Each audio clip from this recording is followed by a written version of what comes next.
નમસ્કાર ખેડૂત મિત્રો, મારું નામ છે અલ્કેશ પટેલ અને આપણી યુટ્યુબ ચેનલ છે ખેતીની વાત મારું ગુજરાત. આપણી દુકાનનું નામ છે હિન્દુસ્તાન એગ્રોસીડ્સ કાલાવડ, પ્રોપર કાલાવડ, તાલુકો કાલાવડ, જિલ્લો જામનગર. મિત્રો તો મિત્રો આજરોજ તારીખ થઈ છે 19 ડિસેમ્બર 19/12/2024. હવે આજરોજ આપણે વાત કરવાની છે કે પિયત આપવાનું છે. આપણો પાક જે છે 1 થી લઈ અને 1.5 મહિના સુધીનો, એટલે કે 1 દિવસથી લઈ અને 40 દિવસ સુધીનો થવા આવ્યો છે. તો એક વખત જે છે એ આપણે સિગ્મા કંપનીનું સુપિક્સ ઓઇલ જે છે એ અવશ્ય પિયતમાં પાણી સાથે આપવું. લસણ વાવ્યું છે, ડુંગળી વાવી છે, ચણા વાવ્યું છે કે જીરું વાવ્યું છે, આ પ્રકારના પાકમાં તમારે એક વખત અવશ્ય આપવું.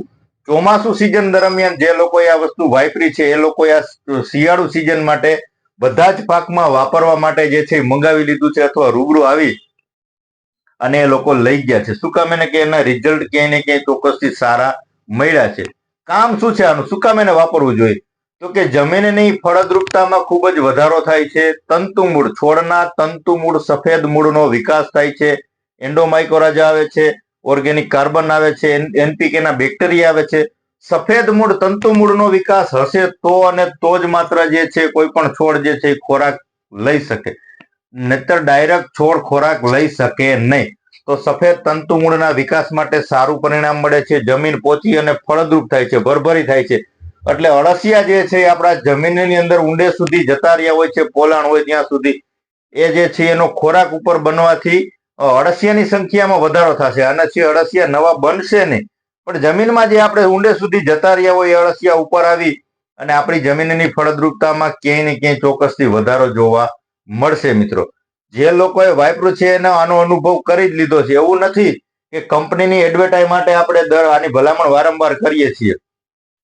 મારી એક ખેડૂત પુત્ર તરીકે તમામ મિત્રોને એટલી ભલામણ છે કે આપણે ખાલી 1 એકરમાં 2.5 વીઘામાં વાપરવાનું છે. વધારે આપણે ઉપયોગ કરવાનો નથી, વધારે ખર્ચ કરવાનો નથી. કેમ કે મારી ચેનલનો એક જ મુદ્દો છે કે ખર્ચ ઘટાડવો છે, ઉત્પાદન વધારવું છે, જમીન સુધારવી છે. આ એક નક્કી સાથે મેં મારી ચેનલ બનાવી છે અને આપણા સુધી હું માહિતી પહોંચાડું છું. હું ખાલી મારો માલ વેચવા અહીંયા બેઠા હું બધી તમને જાહેરાત કરું, મારો માલ વેચાય એ માટે મેં ચેનલ નથી બનાવી મિત્રો, બરાબર છે. હા, એક વસ્તુ છે કે તમારે શું ઉપયોગ કરવો છે, કેવી માહિતી લેવી છે. નહીતર આમાં શું હોય, સોશિયલ મીડિયાનો સમય છે.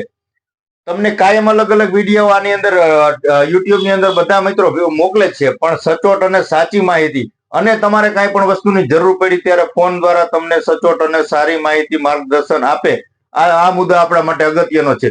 મારો એક એવો ધ્યેય છે મિત્રો કે ખેડૂતને બને ત્યાં સુધી હું મારા થકી જે સહાય મળે, જે મારા થકી માહિતી મળે, સાચી સલાહ મળે, આવો હું આગ્રહ રાખું છું. તમામ મિત્રોને આપણે ફોન ઉપાડી અને જે છે એ સચોટ અને સાચી માહિતી પહોંચાડીએ છીએ અને વિડીયો દ્વારા પણ માહિતી આપીએ છીએ કે ભાઈ આપણા નજીકના સેન્ટરમાં પ્રોડક્ટ બધી મળે છે તો ત્યાંથી મેળવી લેવાનું. એવું નથી કે તમે મારી પાસેથી જ લઈ જાઓ, હું વેચું છું, મારી એક પાસે જ મળશે, આવી કાંઈ વસ્તુ નથી. તમારા નજીકના સેન્ટરમાંથી મેળવી લ્યો. સારી વસ્તુ વાપરવાની છે, યોગ્ય સમયે જે વસ્તુની જરૂર છે આ વસ્તુનો ઉપયોગ કરવાનો છે. આટલી મારી એક અંગત ભલામણ છે મિત્રો. તો આવા હેતુથી આપણે વિડીયો બનાવીએ છીએ કે ખેડૂત સુધી સાચી અને સચોટ માહિતી પહોંચતી રહે. તો આપણે કોઈ પણ પાકનું વાવેતર કર્યું છે તો જે લોકોએ નથી વાપર્યું, નવા છે, એ લોકોએ 2.5 વીઘામાં એક વખત લસણ, ડુંગળી, જીરા જેવા પાકમાં તમે અવશ્ય વાપરજો. રિઝલ્ટ આના સારા છે. જમીનનો પીએચ જે છે લેવલ છે એ મેન્ટેન થશે. એનપીકે ના બેક્ટેરિયા આવે છે, એન્ડોમાઇકોરાજા આવે છે અને પ્લસ કાર્બન આવે છે. વસ્તુ સારી છે એટલા માટે હું ભલામણ કરું છું. કંપનીના કહેવાથી એડવર્ટાઇઝ હું કરતો નથી મિત્રો. એકેય પ્રોડક્ટની નથી કરતો, એક કંપનીની નથી કરતો. મને જેના રિઝલ્ટ મળે છે, મને જે વસ્તુ સારી લાગે છે એની જ હું તમને ભલામણ કરીશ. હું મારા સ્વાર્થ માટે કે કંપનીની જાહેરાત માટે, કંપનીનો માલ વેચવા માટે કોઈ દિવસ કોઈ જાહેરાત કરીશ નહીં. આટલું એક મારા ઉપર તમે વિશ્વાસ રાખજો. એટલે તમને મારી અંગત ભલામણ છે કે તમે ન ઉપયોગ કર્યો તો એક વખત ઉપયોગ ચોક્કસથી કરજો. બીજી કાંઈ વિશેષ માહિતીની જરૂરત હોય તો તમે મને ચોક્કસથી ફોન કરીને પૂછી શકો છો, મેસેજ દ્વારા પણ માહિતી મેળવી શકો છો.